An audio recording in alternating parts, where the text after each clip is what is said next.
Hey gang, I'm Luke and welcome to Down from the Attic, Modern Classics, where I look at newer board games that you might not have heard of, but are well worth checking out.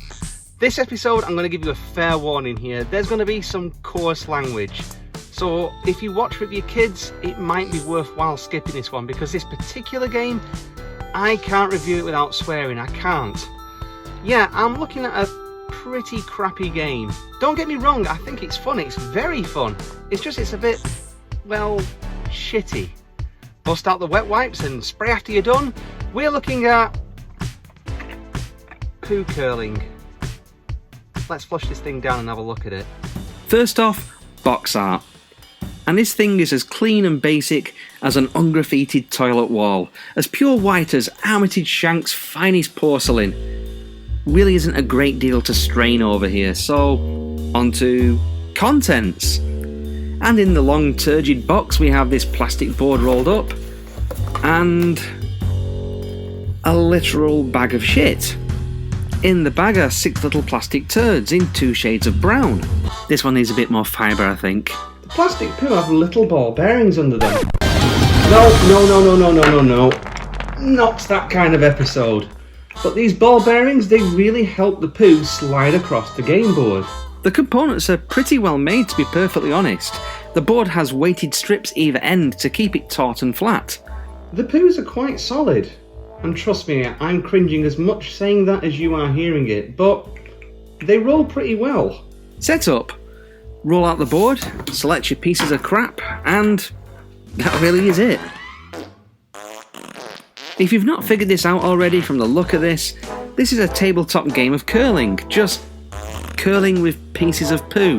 And no, not the kind of tabletop poo curling you might do on a bad boss's desk. This is basically like the game of curling, you know, with the ice and the brooms. So, gameplay. 2 players or 2 teams can take it in turns to cast their turds down the board with the aim of getting as central on the target as possible. After 3 turns, the players with their poo closest to the centre of the target wins.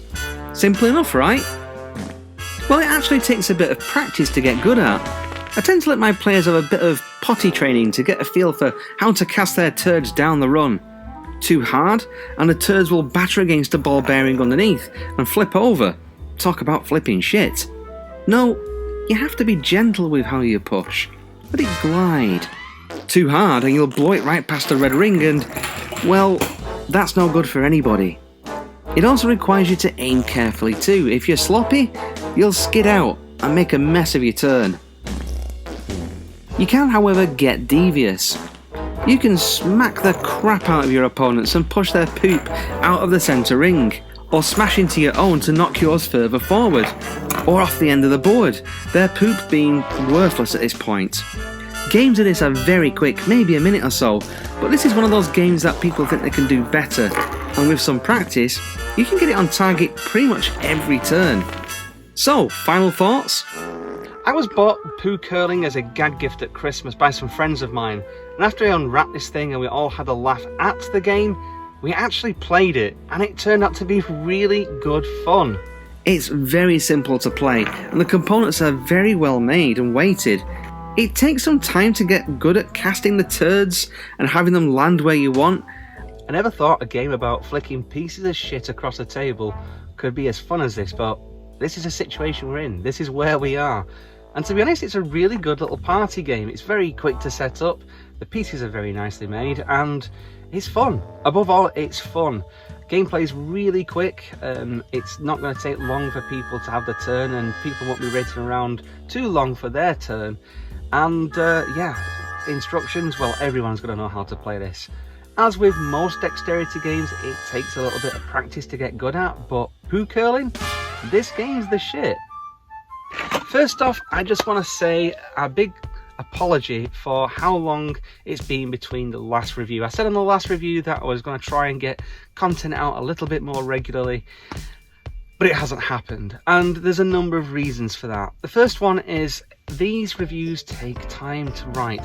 The way I like to write my reviews is I like to play games. I like to play the game a number of times and in a number of different ways in order to get an accurate representation of that game. And the way I do that is by playing multiple games of it, but also by playing it with my core group of friends. I have a group of friends who I invite around for games nights, and we play games, and some of them are casual gamers, some of them are really not gamers at all, which gives me a really good, accurate representation of how a game is being perceived by an audience. And I make mental notes of what they're talking about and what they're liking about a game, what they're not liking about a game, and I put all that into the reviews. Now, for a number of different reasons, it's been more difficult to get these friends together. I've got friends who are house hunting, I've got friends who are looking for wedding venues and booking all that side of thing, friends who've recently adopted a puppy, friends who've recently adopted a kitten and they need looking after. It's just one of those things where a number of different issues and lifestyle changes have just happened all at once, and it's been a little bit more difficult to get everyone together to have a good games night. The other thing as well is that these reviews take time to play, and I'm working on a review at the moment for a new game, and I'm not going to say which game it is because I don't want to spoil it, but this is probably going to be the longest game review that I've ever done, simply because there's so much to cover with that one game, and there's the components and how many different gameplay modes there are with it. But the other thing as well is that playing that game takes about three hours. The longest game of it has been nearly 4, and that's for one game, and I'm wanting to try and get an accurate spread of all the different types of games and how one game mode, if you pick that, it can turn out completely differently between playthroughs. It's an awful lot to cover, and it's an awful lot to play and test, so for me to be able to get a really good, accurate review out for you, it's going to take a little bit of playing and research. But yeah, I want to make these things as accurate as possible for you. I want to give you the most, real and true response to a game after playing it a number of times. I don't want to rush to get a review out because the game's new and I'm trying to ride that YouTube algorithm. That doesn't bother me in the least bit. What matters to me is getting a true review out there, and I don't think you can do that if you've played a game once or twice, film it and then rush it onto the net. It's just not possible. You've got to play it a number of times with a number of different people. And yeah, like I said, it's just been a little bit more difficult doing that.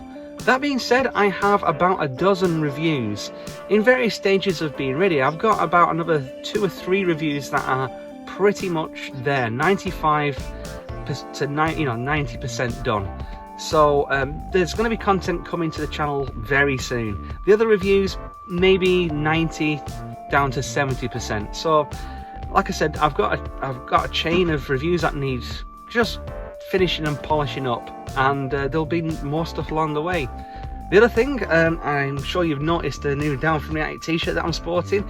I picked this up because I was attending Games Expo. Yeah, I attended Games Expo for the first time in 3 years. I mean, first time after COVID. And even though it opened up back up last year, I really didn't want to go wearing a mask. It was a fantastic event, a very busy event. I think it was the biggest one that certainly I've attended.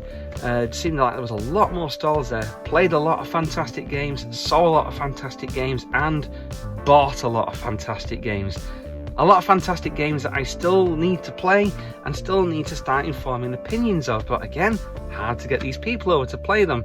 So it's not like I haven't been doing stuff behind the scenes. I've been really busy, and hopefully I can get more videos out to you guys soon. The other thing I want to mention as well is that myself, Bernardo from Tabletop Island, and Norm from the Board Game Museum were invited to help out with an article on vintage games and vintage game collecting and the state of the vintage collecting market for Casual Game Inside magazine. And the article's up. It's the 10th anniversary edition of the magazine, so I'm quite honoured to be included with that. And yeah, it's a fantastic magazine, and it's a fun article. It was fun to be part of that. I'll drop a link in the description to the magazine, but yeah, you should definitely check it out. It's a really nice magazine. So yeah, All I want to say is that I'm sorry that there's not been the content coming as quickly as it used to. There is content coming along the way, and hopefully once things settle down again, we'll get into a rhythm again of getting content onto the site, onto the channel as we used to do. But yeah, that's really as much as I've got to say. As always, I'm Luke. Thanks again for watching, and I'll talk to you again soon. If you like what I'm doing here on Down from the Attic, please consider subscribing. Comments are always welcome, and I'll see you in the next video.